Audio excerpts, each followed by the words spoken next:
tiens papa responsable.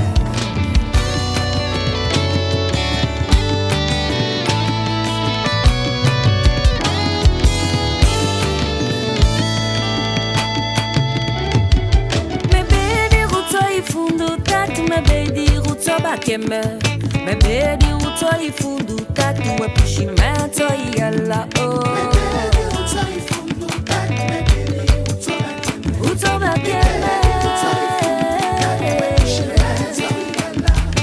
oh Yesu,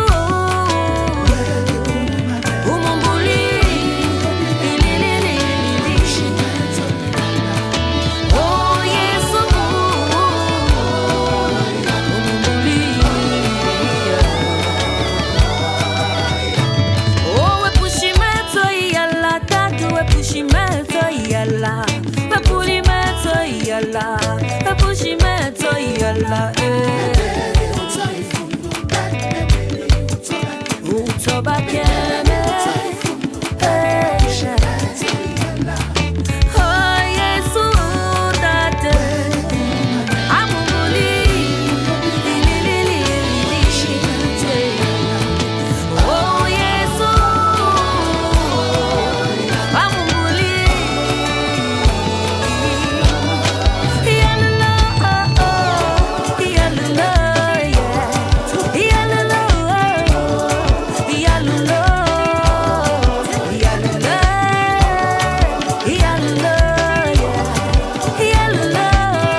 Mebedi ruto mimbondo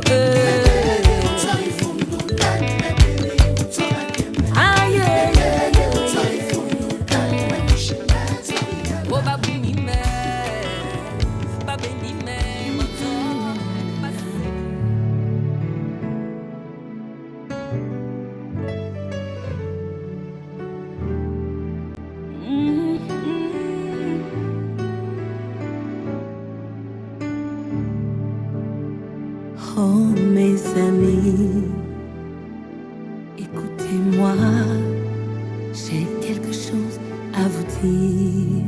J'ai quelque chose à vous dire. Je veux vous parler de Jésus et de ce qu'il a fait.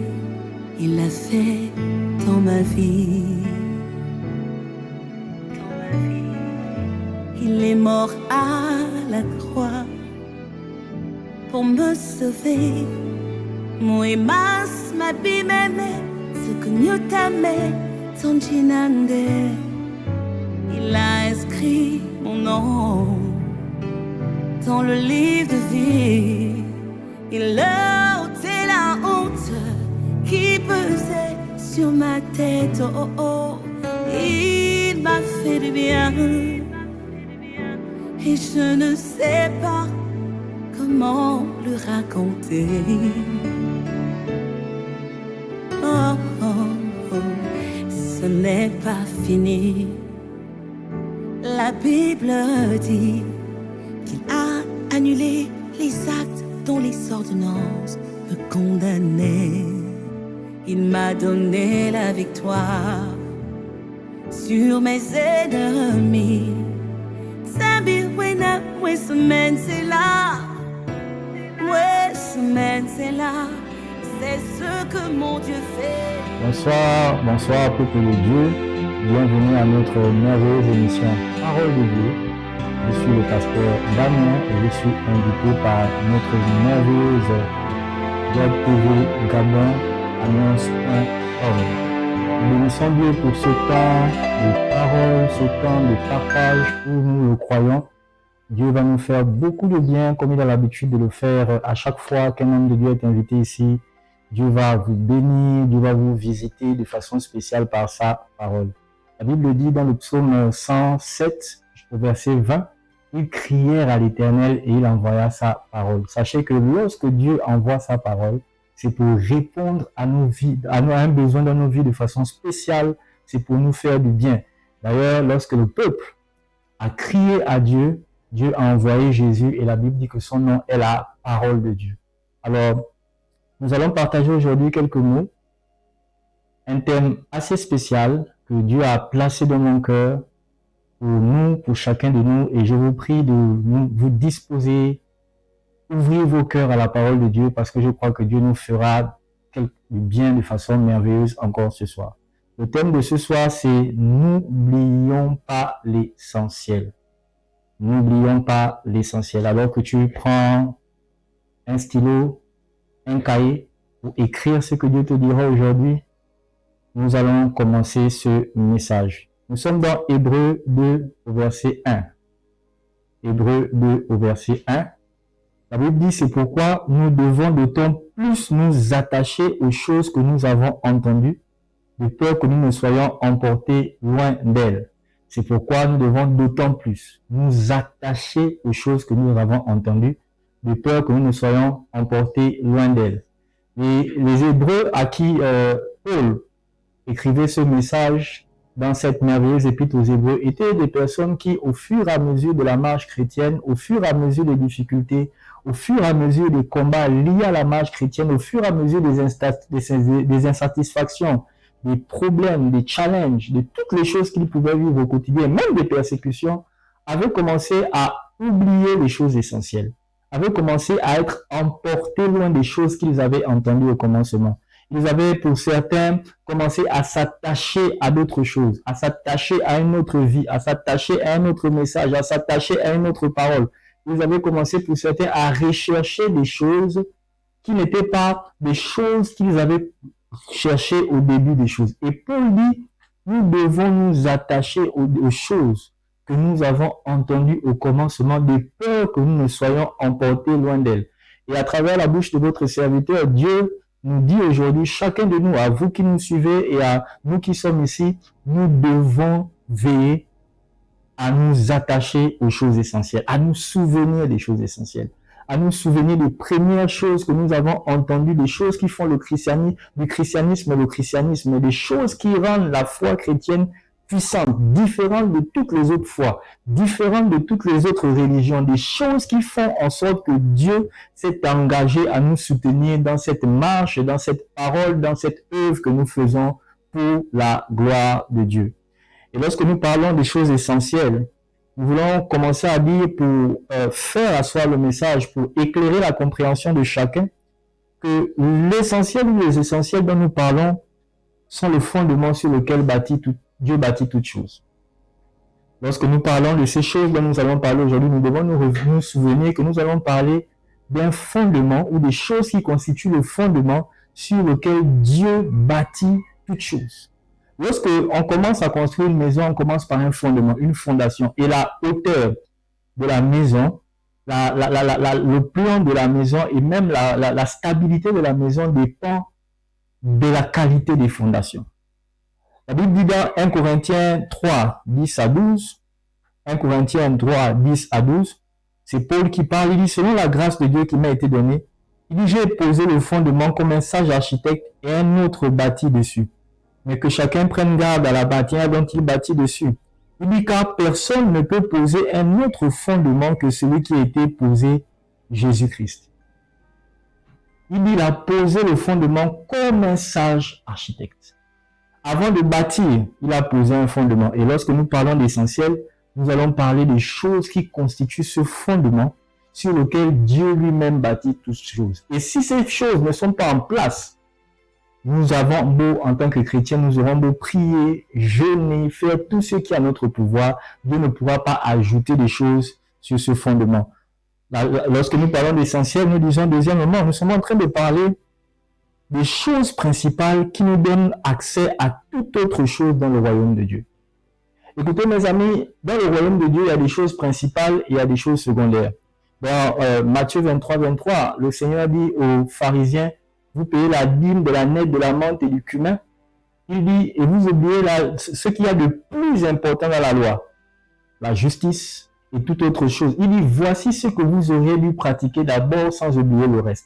Dans la parole de Dieu, il y a des choses qui sont plus importantes. Et si nous pratiquons les choses les moins importantes, nous renversons les choses et nous ne pouvons pas avoir accès aux autres choses. C'est pourquoi la Bible dit dans Matthieu 6, 33, « Cherchez premièrement le royaume de Dieu et sa justice, et toutes choses vous seront données par-dessus. » Ça veut dire que si l'essentiel est perdu, premièrement, prioritairement, le royaume de Dieu et sa justice, si nous perdons cet essentiel-là, nous ne pourrons pas avoir accès à toute chose. Il dit, et toute chose vous sera donnée. Chose étrange. Il ne dit pas, et vous poursuivrez toute chose. Il dit, et toute chose vous sera donnée. Dans le psaume 23, quasiment au dernier verset, David dit, le bonheur et la grâce me poursuivront tous les jours de ma vie. Il est en train de dire, ce n'est pas à nous de suivre le bonheur et la grâce. Nous, ce que nous devons faire, nous devons pratiquer des principes, garder les essentiels et en conséquence de ces essentiels que nous pratiquons, que nous vivons, auxquels nous tenons, que nous serrons fort contre nos cœurs, Dieu fera en sorte que toutes les autres choses nous suivent. Troisièmement, lorsque nous parlons d'essentiel, nous parlons de ce qui reste ou qui restera quand ce qui est passager aura disparu. Nous sommes dans un temps de l'Église où, malheureusement, nous cherchons beaucoup de choses. Nous cherchons le mariage. Ce sont des très bonnes choses. Nous cherchons l'argent. Nous cherchons le travail. Nous cherchons les enfants. Et la Bible est remplie des gens qui, comme Anne, qui a prié pendant plusieurs années à la recherche d'un enfant. Mais il y a des choses qui restent. Il y a des choses qui demeurent. La Bible dit que les choses visibles sont passagères, tandis que les invisibles sont éternelles. La Bible dit dans 1 Timothée 6, le verset 7, « Car nous n'avons rien à porter dans le monde, il est évident que nous n'emporterons rien. » Nous pouvons gagner beaucoup de choses, nous pouvons obtenir beaucoup de choses, nous pouvons rechercher et gagner beaucoup de choses, mais il y a des choses qui ne resteront pas. Et parmi les choses qui resteront, il y aura cet essentiel. C'est pourquoi la Bible dit, à celui qui a, il lui sera donné. À celui qui n'a pas, il lui sera enlevé même ce qu'il a.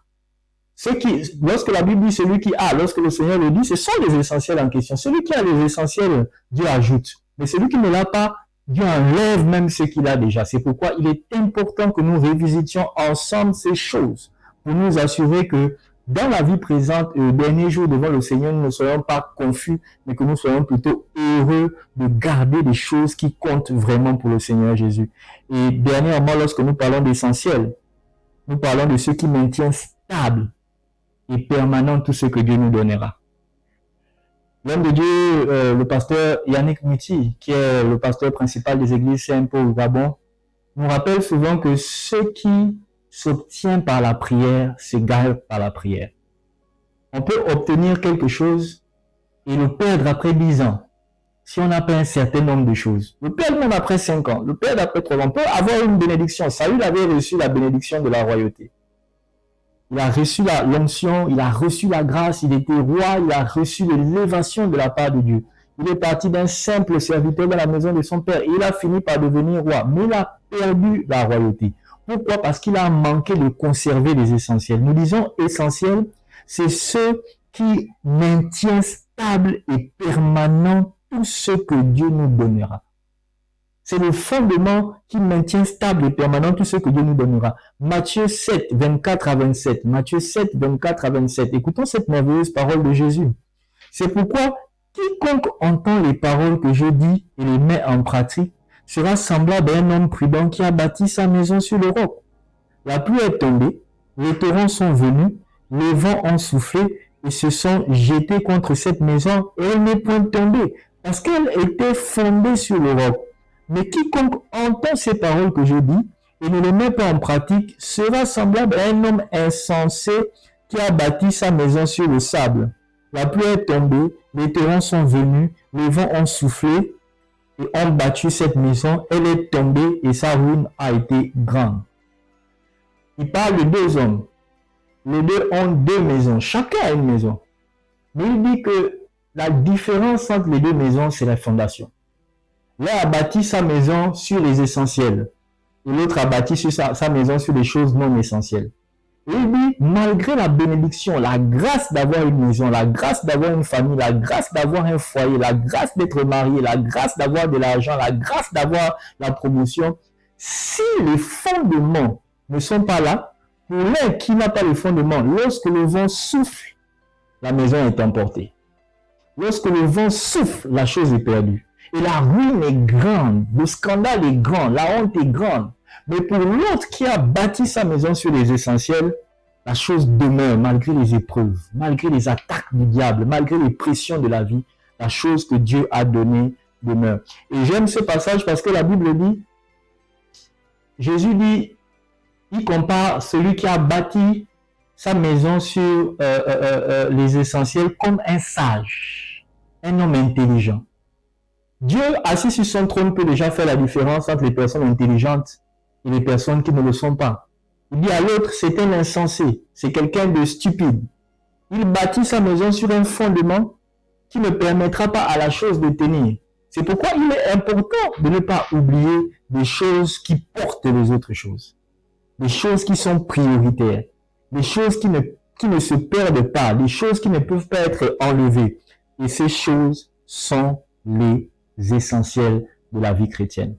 Aujourd'hui dans l'église, malheureusement, comme on le disait au départ, nous cherchons beaucoup de choses. Nous cherchons beaucoup de choses. Mais il arrive que nous pouvons ne pas chercher les choses essentielles. J'aimerais rappeler que l'église n'est pas l'endroit où Dieu donne le mariage. C'est pas ça la priorité de l'église. La priorité de l'église, ce n'est pas d'avoir le travail. Nous sommes dans un contexte social assez délicat, socio-professionnel assez délicat, et beaucoup passent par des crises de chômage. Et Dieu a, dans ses bénédictions, dans ses grâces, dans ses faveurs, la capacité de faire des choses extraordinaires pour chacun de nous. D'ailleurs, Dieu veut, la Bible dit dans 3 Jean, le verset 1 à 2, je souhaite que tu prospères à tous égards et que tu sois en bonne santé aussi bien que prospère l'état de ton âme. Je crois que pour ces enfants, pour ceux et celles qui ont véritablement connu Jésus, qui sont enfants de Dieu à travers la foi en Jésus-Christ, Dieu a le souci pour eux qu'ils prospèrent à tous égards, qu'ils soient en bonne santé aussi bien que prospère leur âme. Mais ce n'est pas là la priorité de Dieu. Ce n'est pas là la raison prioritaire pour laquelle Jésus est mort. Jésus est mort d'abord pour un certain nombre de choses. Et si nous manquons la priorité, nous pouvons tout avoir, mais rater l'essentiel. C'est comme quelqu'un qui, allant à l'école, a la moyenne dans les matières secondaires ou dans les matières, comment on appelle ça, les matières qui ne sont pas obligatoires. Il a la moyenne des 17, des 18, des 19, et dans les matières principales à fort coefficient, il n'a que des 0 et des 2. Cette personne-là, vous conviendra avec moi, ne pourra pas passer en classe supérieure. Alors, quels sont ces essentiels desquels nous voulons parler aujourd'hui, desquels que nous ne devons pas oublier, dont nous devons nous rappeler? L'apôtre dit dans le livre d'Hébreux 2 que nous avons lu, desquels nous devons veiller à ne pas être emportés loin.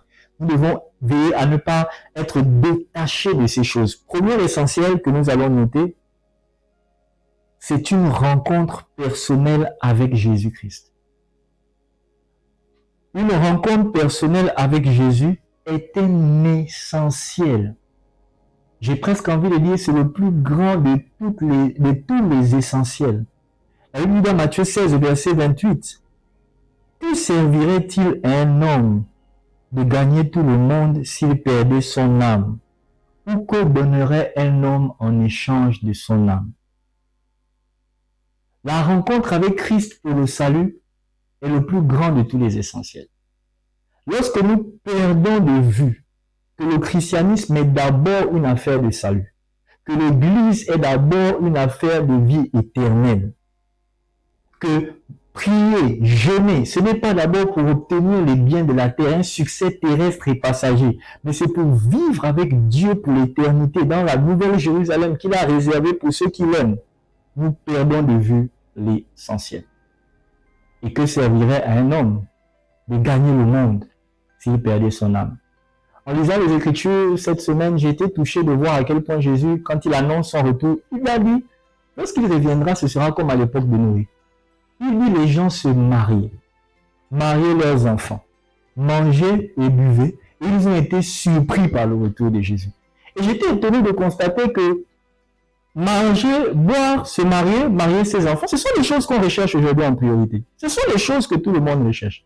Ils ont été surpris par le déluge. Et de même, à mon retour, les gens seront surpris par ma venue parce qu'ils seront détournés à chercher des choses non essentielles plutôt que de chercher ce qui est essentiel. Est-ce que, mon frère, ma soeur, qui va à l'église, d'abord, commençons par là, est-ce que tu as eu une rencontre personnelle avec Jésus? Est-ce que tu connais Jésus? Paul dit, je le dis à votre honte, vous ne connaissez pas Dieu. Est-ce que tu connais Dieu? Est-ce que tu as eu un jour une rencontre personnelle avec le Sauveur à la croix?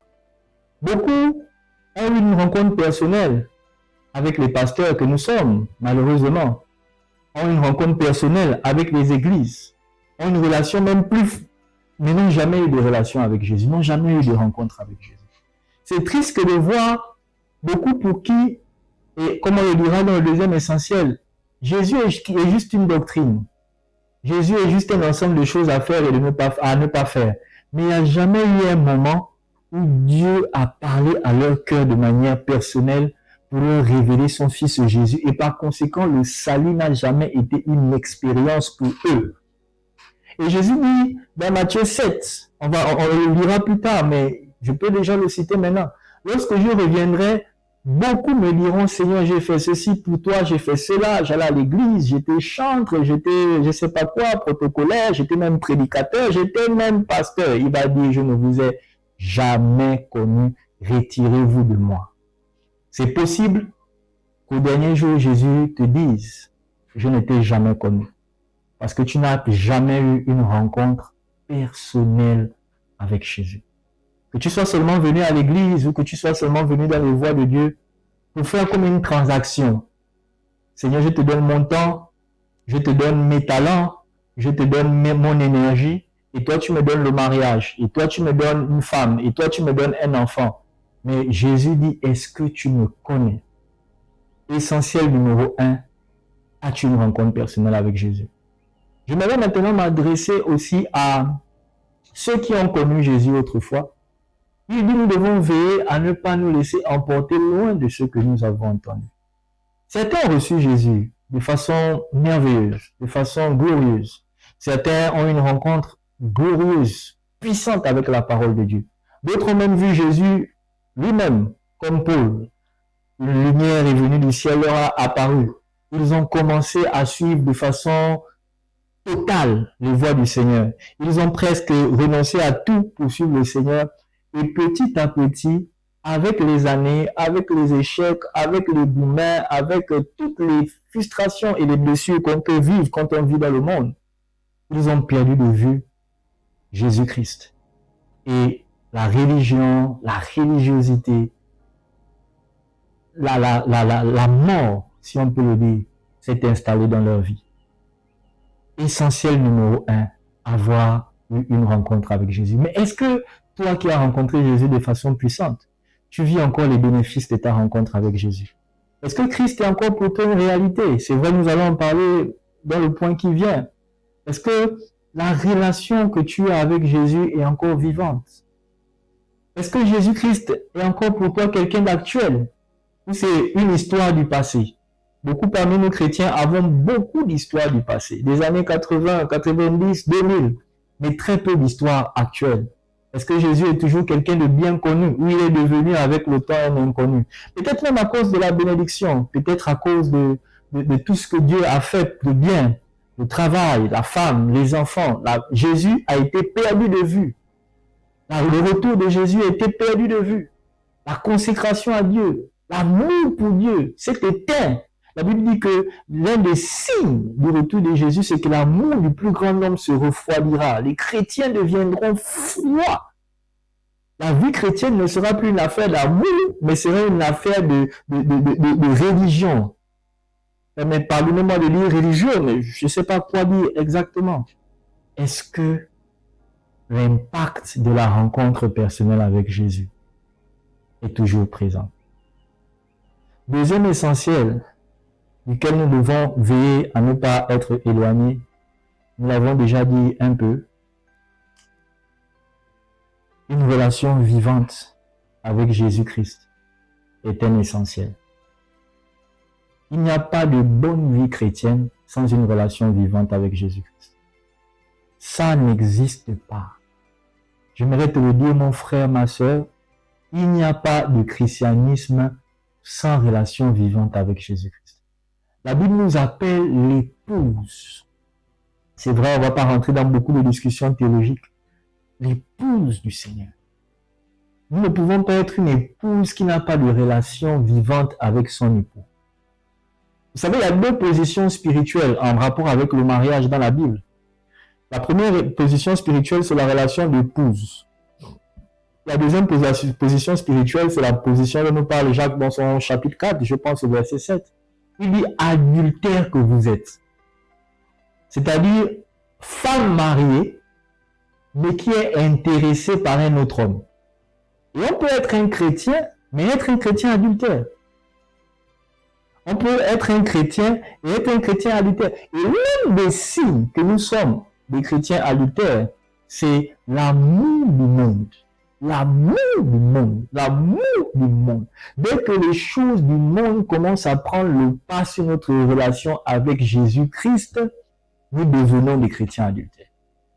Et nous perdons de vue un essentiel de la vie chrétienne qui est une relation vivante et quotidienne avec Jésus-Christ. Regardez ce que la Bible dit dans Marc 3, 13 à 15. Marc 3, 13 à 15. La Bible dit, Jésus monta ensuite sur la montagne, il appela ceux qu'il voulut. Ils vinrent auprès de lui. Il en établit 12 pour les avoir avec lui et pour les envoyer prêcher avec le pouvoir de chasser les démons. Jésus appelle et il en établit 12 pour les avoir avec lui. La première raison pour laquelle Jésus nous a sauvés, c'est pour nous avoir avec lui. La Bible dit, Dieu nous a rachetés afin de se faire un peuple qui lui appartienne et qui soit zélé pour les bonnes œuvres. Dieu veut un peuple qui soit à lui, qui lui appartienne. Il veut des disciples qui soient avec lui. Il a dit à Pierre, à Jean et Jacques et aux autres, vous n'avez même pas pu veiller une heure avec moi. Il n'a pas dit, vous n'avez pas pu prier, vous n'avez pas pu jeûner, vous n'avez pas pu lire la Bible. Il dit, toutes ces choses-là sont bonnes. Mais moi, je veux qu'en faisant ces choses, vous preniez soin d'être avec moi. Il a dit, il en établit 12 pour les avoir avec lui et pour les envoyer prêcher. Ce qui veut dire que la prédication n'est pas plus importante, chers frères, chères sœurs, chers amis, chers pasteurs. La prédication n'est pas plus importante que le fait d'être avec Jésus. Rappelons-nous, nous l'avons dit au début, Matthieu 23, 23. Vous payez la dîme de la nette, du cumin, de la menthe, mais vous oubliez ce qu'il y a de plus important dans la loi. Je ne suis pas en train de dire que prêcher n'est pas important. Prêcher est très important. Je ne suis pas en train de dire que chanter à l'église, prier n'est pas important. Mais si toutes ces choses, c'est pas pour plaire à Jésus, c'est pas pour honorer Jésus, ne sont pas faites avec Jésus, nous manquons le but. Et il dit, je vous dirai, je ne vous avais jamais connu, serviteur d'iniquité. Il est en train de dire, plusieurs viendront et me diront, Seigneur, moi j'ai prêché ta parole. Moi j'ai chassé les démons. Moi j'étais toujours à l'heure à l'église. Moi, je passais toute la nuit à prière, je faisais des veillées de prière.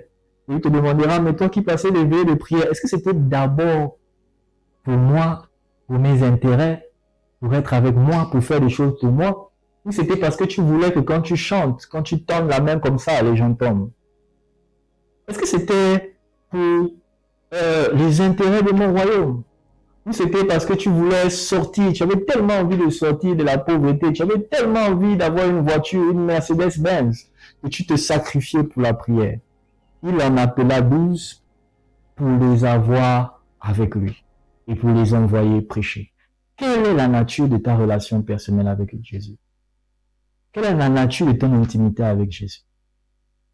Est-ce que Jésus est pour toi, chrétien, quelqu'un de personnel?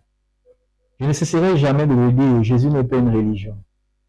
Jésus n'est pas une doctrine, Jésus c'est une personne avec qui on peut passer du temps. Il dit pour les avoir avec lui. On peut être là dans son salon et parler avec Jésus. Et il peut nous répondre. Et d'ailleurs, il nous répond. Avant de dire il peut nous répondre. On peut être là en train de réfléchir sur nos projets avec Jésus, en train de lui présenter. Et il peut dire ça, enlève ça, ça, fais ça, fais ça comme ça, fais ça comme ça. C'est possible.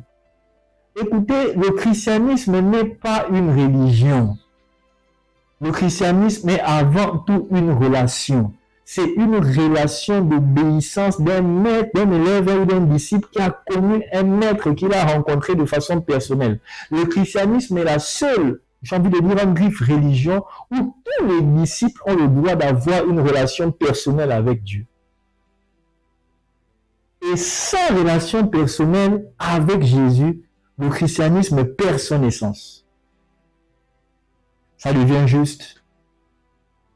Je n'aurais pas cité le nom des religions ici, de peur d'en offenser quelques-uns.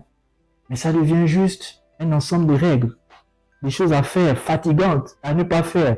Ce n'est plus une affaire de cœur, ce n'est plus une affaire d'amour. Croyez-vous que tous ceux qui ont donné leur vie pour mourir au bûcher dans l'histoire de l'Église l'ont fait juste à cause d'une religion? Croyez-vous que Paul, qui était persécuteur de l'Église, a retourné sa veste juste à cause d'une religion? Il a rencontré Jésus de façon personnelle. La Bible dit qu'une lumière est venue du ciel. Il a entendu une voix qui lui a dit, Saul, Saul, pourquoi me persécutes-tu? Il a dit, qui es-tu, Seigneur? La voix lui a dit, je suis Jésus, celui que tu persécutes. Et il a dit, Seigneur, que veux-tu que je fasse? Il lui a dit, va à Damas, on te dira ce que tu dois faire. Et la vie de Paul, à partir de ce moment-là, a été changée. Christ était devenu sa vie. Pourquoi? Parce qu'il avait eu une rencontre et il avait une relation personnelle et permanente avec Christ. Le feu de son amour était maintenu par la qualité de sa relation. On ne peut pas s'approfondir dans l'amour envers une personne qu'on ne côtoie pas, avec laquelle on ne vit pas. Et le christianisme devient mort fade quand il quitte de la relation à la religion. La Bible dit, tu aimeras l'Éternel ton Dieu de tout ton cœur, de toute ton âme, de toute ta pensée, et tu le serviras lui seul. Le service pour Dieu, quel que soit le type de service, dans l'église, hors de l'église, l'évangélisation, est plus facile lorsqu'il est motivé par l'amour. La prière est moins ennuyeuse. Écoutez, il y a deux types de personnes qui prient. Il y a ceux qui prient par devoir et par obligation et même par habitude. Il y a ceux dont la vie de prière est une rencontre. Qui prient parce qu'ils passent du temps avec quelqu'un qu'ils aiment. C'est la vérité. Lorsqu'ils se ferment dans leur chambre et qu'ils prient leur Père qui le voit dans le secret, ils ont une rencontre personnelle avec Dieu. Quelle est la qualité de ta relation quotidienne avec Dieu, chrétien? Quelle est la qualité de ta relation quotidienne avec Jésus? Troisième essentiel, faire la volonté de Dieu est un essentiel. J'ai aimé, avant que de commencer l'émission, on écoutait un prédicateur qui disait cette parole que Jésus a dite, c'est une parole très profonde, très puissante. Si quelqu'un veut me suivre, il renonce d'abord à lui-même. Et le prédicateur disait que parfois nous voulons insister sur le fait de porter sa croix, alors que Jésus a commencé à dire renoncer d'abord à soi-même. Vous savez, la vie chrétienne est un appel à renoncer à sa volonté pour s'engager à faire tous les jours la volonté de Dieu. Il n'y a pas de bon chrétien sans l'engagement à faire la volonté de Dieu au-dessus de sa volonté. Je ne dis pas qu'il n'y a pas de chrétiens sans cet engagement, parce qu'on devient chrétien par la foi. Lorsqu'on croit en Jésus, on met notre espérance en Jésus-Christ pour notre salut, on confesse notre péché, on croit, la Bible dit, on est sauvé. Mais un bon chrétien, un chrétien que Dieu bénit, un chrétien que Dieu favorise, un chrétien que Dieu protège, un chrétien avec qui Dieu marche, que Dieu distingue, c'est un chrétien qui s'est engagé à faire la volonté de Dieu. Là où il n'y a pas un engagement excessif, un engagement extrême à faire la volonté de Dieu, ce sera difficile. Vous savez, il y a certaines choses que Dieu a cachées dans la pratique de sa volonté. Certaines bénédictions, nous allons beaucoup intervenir sur ce point-là, donc nous commençons d'abord par une assez longue lecture, Deutéronome 28, 1 à 4, ensuite 6 à 8. Voici ce que Dieu dit. Dieu dit, si tu obéis à la voix de l'Éternel ton Dieu, en observant et en mettant en pratique tous ces commandements que je te prescris aujourd'hui, l'Éternel ton Dieu te donnera la supériorité sur toutes les nations de la terre. Voici toutes les bénédictions qui se répandront sur toi et qui seront ton partage. Lorsque tu obéiras à la voix de ton Dieu, tu seras béni dans la ville, tu seras béni dans le champ. Les fruits de tes entrailles, le fruit de ton sol, le fruit de tes troupeaux, les portées de ton gros, de ton menu bétail, toutes ces choses seront bénies. Tu seras béni à ton arrivée et tu seras béni à ton départ. L'Éternel te donnera la victoire sur tes ennemis qui se lèveront contre toi. Ils sortiront contre toi par un seul chemin et ils s'enfuiront devant toi par 7 chemins. L'Éternel ordonnera à la bénédiction d'être avec toi dans tes greniers et dans toutes tes entreprises. Il te bénira dans le pays que l'Éternel ton Dieu te donne. J'aime ce passage. Dieu nous promet la supériorité sur les nations de la terre. Il dit, chrétien, serviteur de Dieu vivant, j'ai envie de faire de toi le supérieur. Il dit que l'Éternel te donnera la supériorité. Il dit, voici les bénédictions qui répondront sur toi, qui seront ton partage. Il dit, tu seras béni dans la ville, tu seras béni dans les champs. Il dit, les fruits de tes entrailles seront bénis. Il bénira ton gros, ton menu et ton petit bétail. Il dit, tu seras béni à ton départ, tu seras béni à ton arrivée. Il dit, il ordonnera à la bénédiction d'être avec toi dans tes greniers et dans tes champs. Mais il dit, mais si tu obéis, ça veut dire, il met ces bonnes choses à la condition de l'obéissance. Vous savez, la plupart des choses pour lesquelles on prie, Dieu peut nous les donner. Il veut nous les donner. Mais il dit, si tu obéis à la voix de l'Éternel ton Dieu, en observant, en mettant en pratique tous les commandements que je te prescris, si tu obéis, je te donne. Si tu n'obéis pas, tu pourras prier, jeûner, veiller de prière. Mais il n'y aura rien. Il n'y aura rien. Parce que l'obéissance au commandement de Dieu est une condition essentielle à l'accès à la prospérité. Nous l'avons dit, la prospérité est divine, bien sûr. Nous l'avons dit, les essentiels sont les choses principales par lesquelles on obtient les choses secondaires.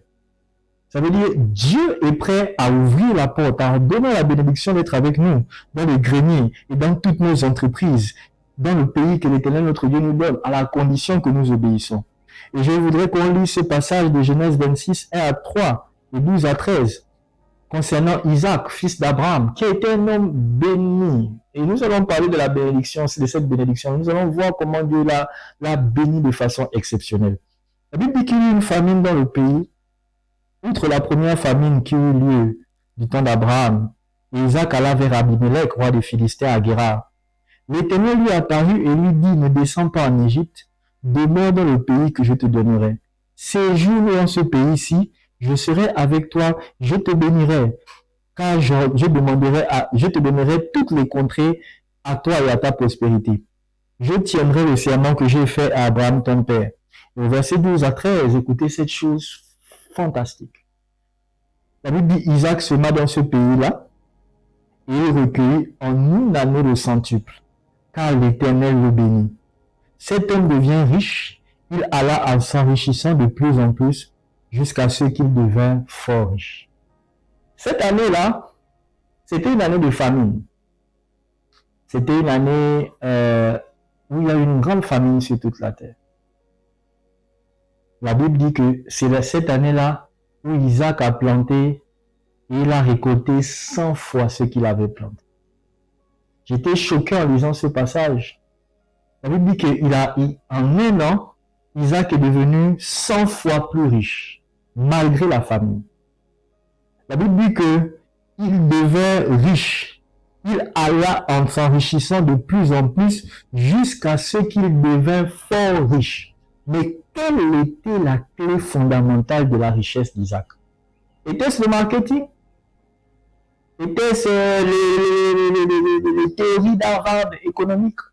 Non, c'était la direction divine. C'était l'obéissance à la parole de Dieu. Dans le verset 1, la Bible dit qu'il a eu une famille. Le verset 2 dit, l'Éternel apparut à Isaac et lui dit, ne descends pas en Égypte.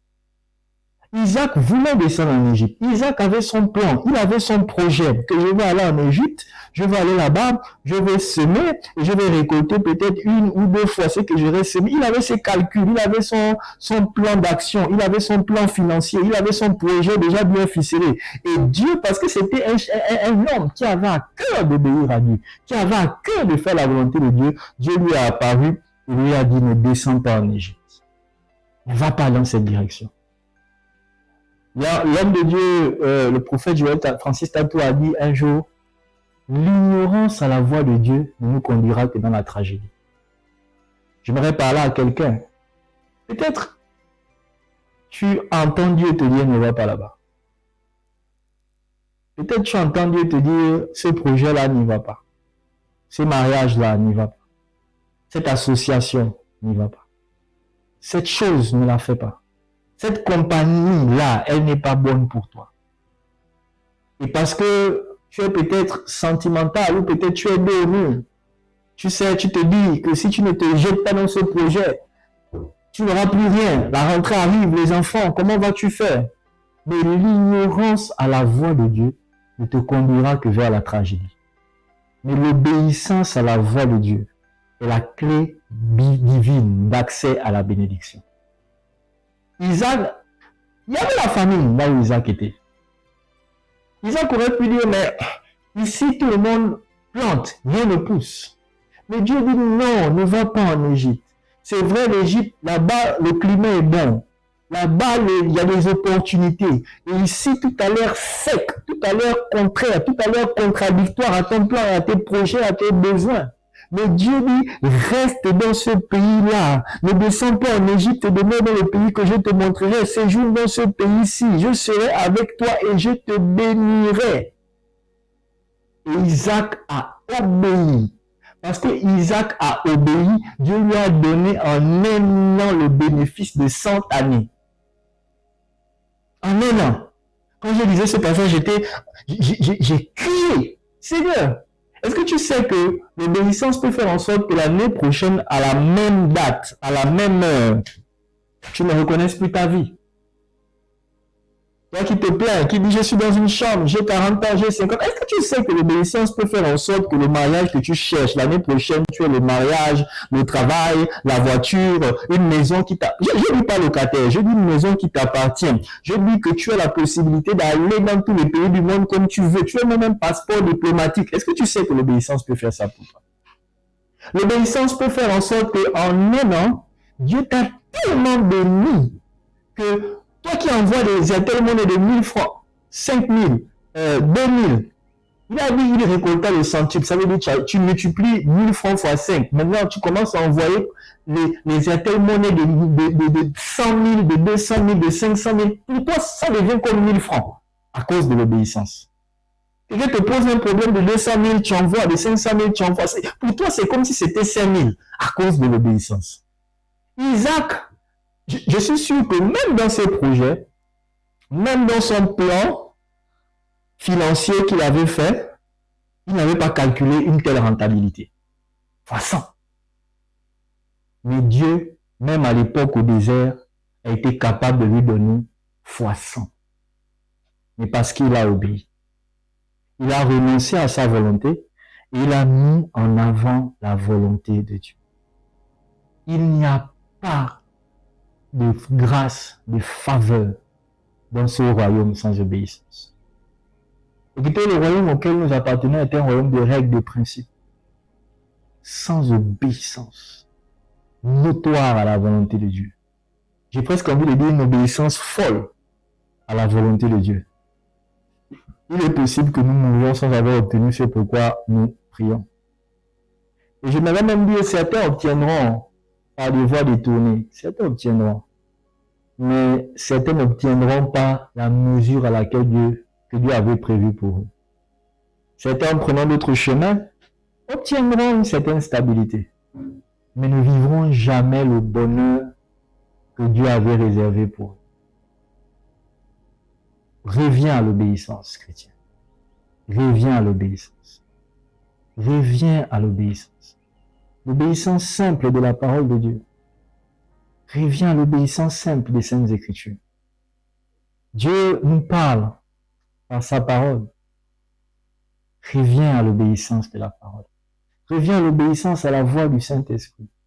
Dieu nous parle par son esprit. Laisse Dieu te diriger.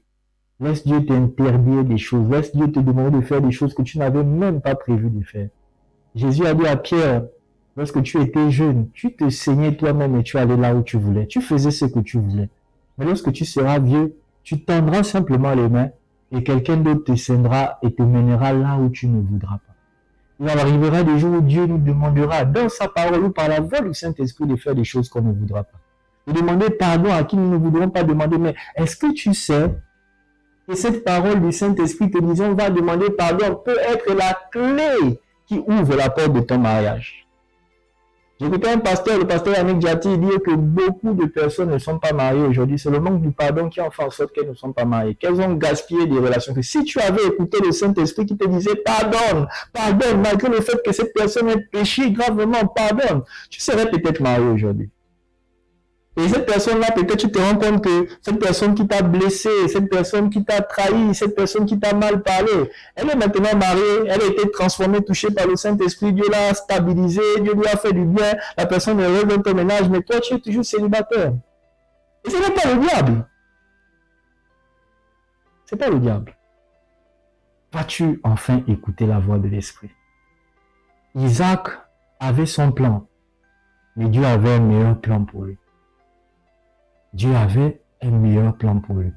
En un an, il est devenu 100 fois plus riche. Je suis en train de prier et de déclarer pour toi qu'à cause de l'obéissance, l'année prochaine, à la même époque, Dieu te donnera 100 fois ce que tu as aujourd'hui. À cause de l'obéissance, l'année prochaine, à la même époque, ce que tu as demandé à Dieu, il te donnera ça fois 2, fois 3, fois 4, fois 5, fois 10, fois 15. Les choses qui sont dures aujourd'hui pour toi seront faciles à cause de l'obéissance. Dieu fera en sorte que la bénédiction te poursuive. Tu vas même donner, tellement ce sera trop. Je suis en train de parler à une femme, à un homme, à une femme, à un couple, qui voit que leur maison est vide. Il n'y a pas de chaise, il n'y a pas de table, il n'y a pas de télé, qui se demande à Dieu jusqu'à quand. Je suis en train de vous dire qu'à cause de votre obéissance, l'année prochaine, votre maison sera tellement pleine que vous allez partager des choses aux cousins, aux tantes, aux nièces, aux frères de l'église. Obéis à Dieu. Je pourrais rencontrer beaucoup de témoignages où, personnellement, dans mon cas, l'obéissance m'a amené des choses. Avant de passer au point suivant, c'est vrai, on a un peu duré sur ce point-là. J'aimerais te raconter une fois, un matin, j'étais en train d'aller à l'église. Et ce jour-là, même si je me souviens bien, je pense, non, je ne devais pas prêcher. Et dans le taxi, je venais à l'église. Généralement, mon argent de taxi, c'est aller 1000 francs, retour 1000 francs quand je prends le taxi et tout. Et j'avais, je pense, 1500. C'était un temps très difficile. Et je suis à l'église, donc si je viens 1000 francs, il va me rester 500. Je suis dans le taxi en train de lire la Bible, je suis en train de prier, disposer mon cœur pour le culte. J'entends Dieu me dire, donne les 500 en offrande. Parce que j'avais pas d'offrande, il faut le dire. J'ai dit à Dieu, mais je n'ai pas suffisamment d'argent. Mais tu me dis encore, donne les 500 en offrande. Mais je me suis fait la réflexion suivante. Les 500 là, si je n'obéis pas, tôt ou tard, ils vont finir. Tôt ou tard, je n'aurai rien. Mais si je les investis entre les mains de Dieu, je suis sûr d'en tirer un grand profit. Alors je suis arrivé à l'église ce matin-là, je n'ai même pas attendu le temps des offrandes. Je me suis dit, pour éviter que mon cœur, je me change d'avis, que mon cœur tremble. Pendant qu'on était même encore en train de louer le Seigneur au début de l'assemblée, je suis allé, j'ai déposé cette offrande-là, je suis venu m'asseoir, j'avais plus rien. Mais j'aimerais te dire, à partir de ce moment-là, j'ai su que Dieu devait faire quelque chose de grand. D'abord, j'ai pu rentrer chez moi. Deuxièmement, j'ai eu à manger, bien manger gratuitement. Mais troisièmement, j'ai reçu quelques semaines après, un don de 850 000 francs. Quelqu'un est venu, m'a juste donné 850 000 francs. Et j'ai su que c'était l'obéissance à cette instruction. Qu'est-ce que 500 devant 800 000 francs? Si tu obéis à Dieu, Dieu multipliera par 100, par 1000, par 2000 ce que tu perdras. Amen. Et nous terminons, avant de prier, nous passons au dernier essentiel.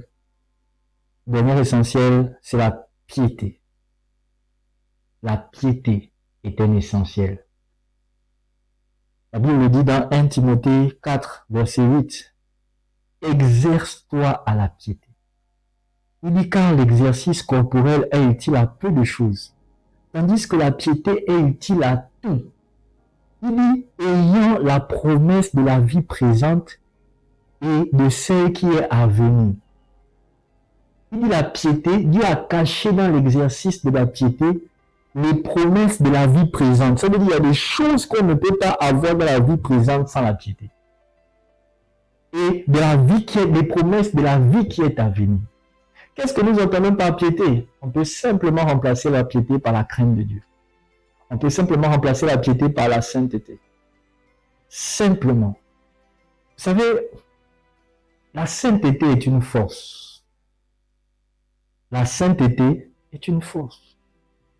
La sainteté n'est pas une privation. La sainteté est une force. Une force devant Dieu, une force devant le diable et une force devant les hommes.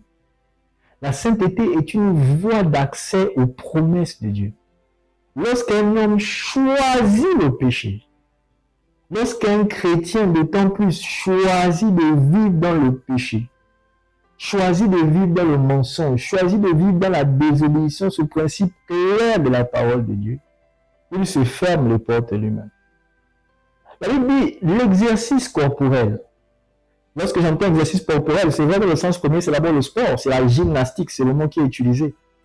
Mais je peux aussi parler du travail. Vous savez, il y a des choses que vous pouvez travailler, parce que le travail, c'est aussi quelque chose de corporel. Vous pouvez avoir un bon travail, vous pouvez avoir des millions. Je vous souhaite, je souhaite que Dieu vous donne des millions, que Dieu vous donne des milliards, que Dieu fasse de vous le milliardaire de votre famille, que Dieu brise le cycle de la pauvreté à travers vous dans votre famille.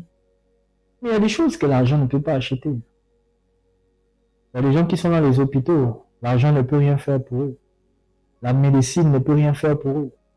La science ne peut rien faire pour eux. Même le Nganga est dépassé par la situation. Il dit, l'exercice corporel est utile, certes, mais c'est utile à peu de choses. Son domaine d'application de son utilité est limité. Tu peux faire des efforts physiques, travailler, mais c'est utile. Mais c'est utile à peu de choses. Mais il dit la piété est utile à tout dans la vie présente et dans la vie qui est à venir. J'aimerais prendre deux exemples de la Bible, des personnes que la piété a sauvées, des personnes que la piété a aidées. J'aimerais parler de Corneille. Corneille, centenier, homme, craignant Dieu et marchant selon les voies du Seigneur. La Bible dit que pendant qu'il était en train de prier, un ange est venu lui dire, Corneille, ta prière et tes aumônes sont arrivés jusqu'à Dieu et Dieu a exaucé. Ce n'était pas seulement la prière seule, c'était aussi les aumônes, c'était aussi la piété. Il y a des cas où Dieu nous exaucera, ce ne sera pas seulement la prière seule, ce sera aussi le bien qu'on a fait, la sanctification, la consécration pour Dieu à l'église. Les fois où nous allons, comme Joseph, refuser le péché devant la femme de Potiphar. Des fois où on nous donnera des commissions importantes, 5 millions, 10 millions. À cause de Dieu, nous allons dire non. Personne ne nous verra, mais à cause de Dieu, nous allons dire non. Parfois, il n'y aura pas de bénédiction visible après. Tu diras, mais Seigneur, j'ai dit non, mais j'ai encore passé toute la nuit dans la galère. Si j'avais pris, mais un jour, tu seras malade d'une maladie qu'on ne peut pas guérir au Gabon et la grâce te visitera à cause de la piété. La grâce préservera tes enfants d'un accident à cause de la piété. La grâce préservera ta femme ou ta mère ou ton oncle du malheur à cause de la piété. À cause de la piété, Dieu fera. Et Tabitha dans la Bible, qui est notre deuxième exemple, dans Actes chapitre 8, Actes chapitre 9, la Bible dit que Tabitha, elle était morte. Quand elle était morte, écoutez ce que l'Écriture dit, que les saints ont fait appeler Pierre, qui était, je pense, à Jopé, ou je ne sais pas. Et quand il est venu, ils lui ont monté le bien qu'elle faisait. Que voici les choses qu'elle fait pour les saints. Et à cause de ça, la puissance de Dieu s'est manifestée.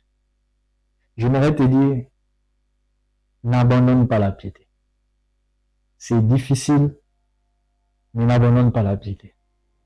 Et si tu as abandonné la piété, toi, jeune fille, jeune chrétienne, à cause des difficultés financières, je comprends et j'entends que pour une jeune fille qui a un enfant, 2 enfants, 3 enfants, qui a choisi de se donner à Jésus, après avoir fait ces enfants-là, ce soit difficile de voir les enfants pleurer, mourir de faim, pendant que c'est plus facile de prendre 30 minutes, 1 heure avec un papa au ventre bedonnant dans la bouche où les héros sentent les médicaments de la tension. C'est plus facile en 1 heure d'avoir un 20 000, un 50 000, un 30 000 pour remplir le congélateur.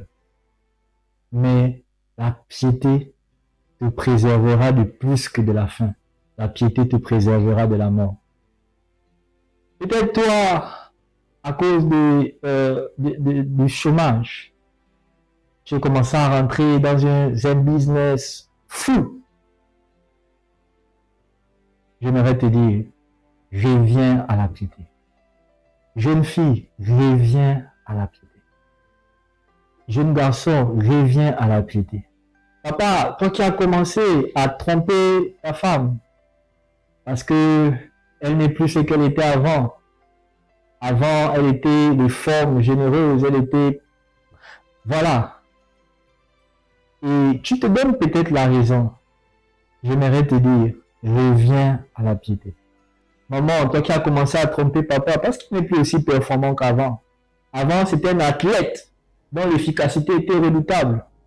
Maintenant, c'était, on va dire, il n'a plus les mêmes capacités physiques, il n'a plus 20 ans, maintenant il en a peut-être 60, il en a peut-être même 65, et c'est plus comme avant. J'aimerais te dire, reviens à la piété. Car l'exercice corporel est utile, mais c'est utile à peu de choses. Il y a des choses dans la vie pour lesquelles ta piété va payer. Il y a des moments dans la vie pour lesquels seule ta piété pourra te défendre. Le jour où Joseph a refusé de coucher avec la femme de Potiphar, il a été mis en prison injustement par la suite. Il ne savait pas qu'à un moment dans la vie, cette piété, cette intégrité allait parler pour lui et qu'en un jour, il deviendrait premier ministre d'Égypte. Il sortirait de la prison jusqu'à devenir la personnalité la plus importante d'Égypte. Il ne le savait pas. J'aimerais te dire, tu ne le sais pas encore, mais ta piété est en train d'accumuler pour toi un poids éternel de gloire pour les années à venir. J'aimerais te dire, tu ne le sais pas encore, mais ta piété est l'élément sur lequel Dieu s'appuiera pour te faire du bien. Il te fera du bien. Il te fera du bien. La Bible dit que lorsque l'Éternel ramena les captifs de Sion, nous étions comme dans un rêve. J'aimerais te le dire, à cause de ta piété, tu seras comme dans un rêve lorsque Dieu te fera du bien. La Bible dit, dans le verset 14 de Genèse 26 que nous avons lu, que Isaac était tellement devenu riche qu'il commençait à attiser l'envie des Philistins. Tu seras quelqu'un qui attisera l'envie. C'est pas moi qui le fera, c'est Dieu qui le fera. Et ceux qui auront vécu dans le péché, ceux qui se seront détournés, ceux qui auront choisi des voies faciles, t'envieront parce que Dieu tiendra à montrer au travers de toi que lorsque quelqu'un s'attache aux choses essentielles et refuse de se détourner pour les choses passagères, il est quelqu'un d'enviable, de bénissable. Et Dieu te bénira au nom puissant de Jésus-Christ de Nazareth. En terminant ce message, j'aimerais prier. J'aimerais prier pour toi Pour toi qui as reconnu dans ton cœur que il y a un essentiel qui a été perdu. Toi qui as reconnu dans ton cœur, à l'écoute de ce message que Dieu t'a envoyé, que tu as perdu ta relation avec Jésus, j'aimerais prier pour toi. J'aimerais prier pour toi qui faisais la volonté de Dieu et qui a arrêté de faire la volonté de Dieu. Ou même qui a donné ta vie à Jésus, mais qui n'a jamais persévéré dans la volonté de Dieu. J'aimerais prier pour toi. J'aimerais prier pour toi qui a abandonné la piété. Qui a abandonné la piété à cause des difficultés de la vie. J'aimerais prier. Est-ce que tu peux incliner ta tête, fermer tes yeux? J'aimerais prier que Dieu te visite. J'aimerais prier que Dieu se révèle à toi. J'aimerais prier, je déclare que Dieu te relève. Je prie, je déclare que Dieu ouvre ton cœur afin que tu puisses encore voir les choses qui sont essentielles. J'aimerais prier que tu ne te laisses pas emporter par les choses qui sont passagères.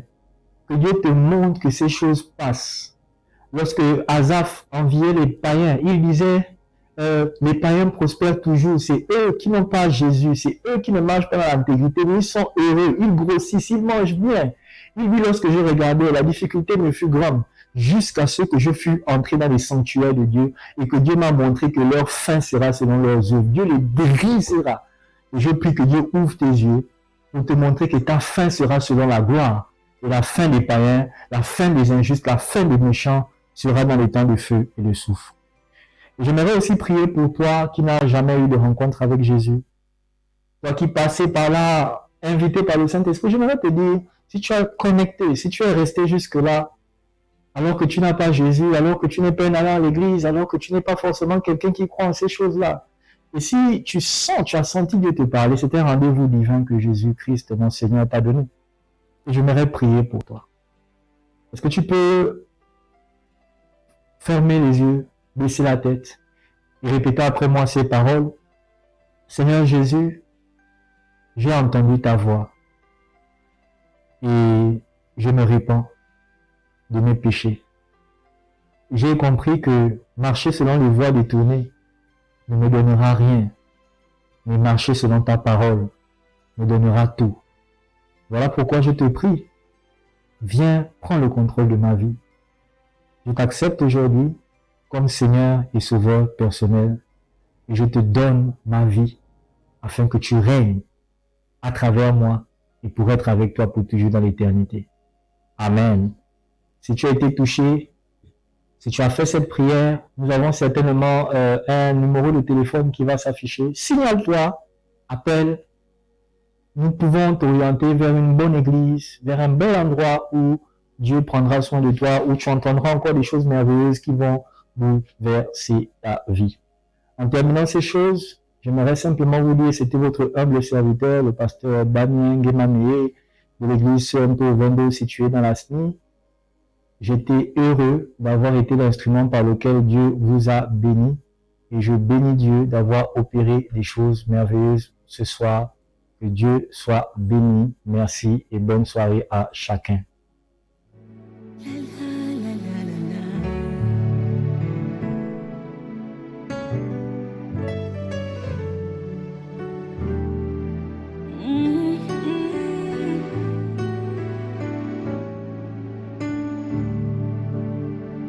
Oh mes amis, écoutez-moi, j'ai quelque chose à vous dire. J'ai quelque chose à vous dire. Je veux vous parler de Jésus et de ce qu'il a fait. Il a fait dans ma vie. Dans ma vie. Il est mort à la croix pour me sauver.